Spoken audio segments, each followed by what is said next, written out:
আপনারা দেখছেন পিয়ার রান্নাবাটি। আজকের রেসিপি ভাত ভাজা। অনেক সময় দুপুরে বা রাতে আমাদের অনেক ভাত বেঁচে যায়। তখন ওই ঠান্ডা ভাত কারোরই খেতে ভালো লাগে না। আর সেই বেঁচে যাওয়া ভাত দিয়ে যদি এমন সুস্বাদু একটা টেস্টি ডিনার রেসিপি করে নেওয়া যায়, তাহলে সবাই খুব মজা করে খাবে। প্রথমে গ্যাসে কড়াই বসিয়ে ১ চামচ মতো সাদা তেল দিয়ে দিলাম। এখানে ৩ রকম ভেজিটেবিল আমি লম্বা লম্বা করে কেটে নিয়েছি। প্রথমে তেলের ওপরে দিয়ে দিলাম গাজর আর বিনস কুচি। এবার একটু নাড়াচাড়া করার পর দিয়ে দিলাম ক্যাপসিকাম কুচি। এবার সবকিছু হালকা করে ১ মিনিট ভেজে নেব। দিয়ে দিলাম স্বাদ মতন লবণ। ভেজিটেবিলগুলো যাতে কালার নষ্ট না হয়, সবুজ থাকতে থাকতে নামিয়ে ফেলতে হবে। এই ভেজিটেবিলগুলো সিদ্ধ হতে খুব বেশি সময় লাগে না। একই তেলের মধ্যে দিয়ে দিলাম একটা ডিম ভেঙে। ডিমটা একটু হালকা ভেজে ভুজিয়া করে নেব। ডিমটা হয়ে গেছে, এবার আলাদা পাত্রে নামিয়ে রাখবো। তারপর একই কড়াইয়ের মধ্যে দিয়ে দিলাম ২ চামচ সর্ষের তেল। তারপর তেলের মধ্যে দিয়ে দিলাম ১০০ গ্রাম মতন চিকেন কিমা। চিকেনটা আমি ছোট ছোট টুকরো করে ভালো করে ধুয়ে ১ চামচ ভিনিগার জলে আমি আধা ঘন্টা ভিজিয়ে রেখেছিলাম। ১ চামচ ভিনিগারে ১ গ্লাস জল দিয়ে চিকেনটা ভিজিয়ে রাখতে হবে। তাহলে চিকেনটা খুব সফট হবে। ভিনিগারের বদলে তোমরা লেবুর রসও আধা ঘন্টা মাখিয়ে রাখতে পারো। চিকেনটা তেলের ওপর দেওয়ার পর দিয়েছি একটা পেঁয়াজ কুচি, হলুদ, লবণ আর আদা, রসুন আর টমেটো পেস্ট। আর দিয়েছি স্বাদ মতন লঙ্কা গুঁড়ো। তারপর দিয়ে দিচ্ছি পরিমাণ মতন ঘরে বানানো গরম মশলা গুঁড়ো।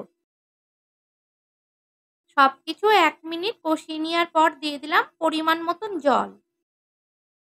জলটা দেওয়ার পর আমি চাপা দিয়ে আরও ১ মিনিট কষিয়ে নেব।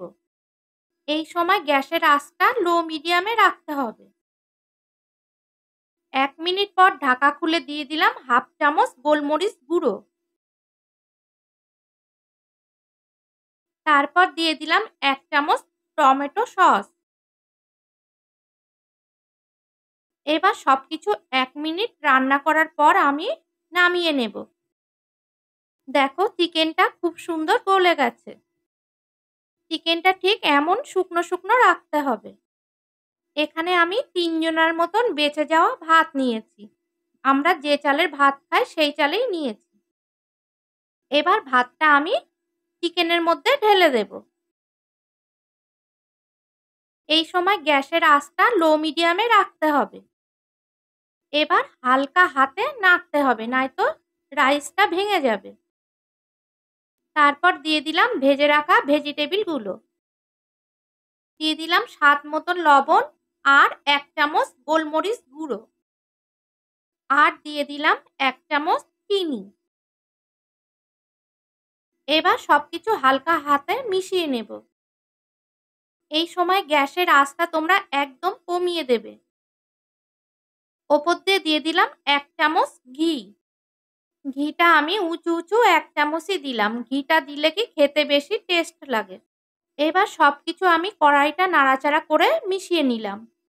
ওপর দিয়ে দিলাম ৪টে কাঁচা লঙ্কা চিড়ে। তারপর দিয়ে দিলাম ১ মুঠো ধনেপাতা কুচি।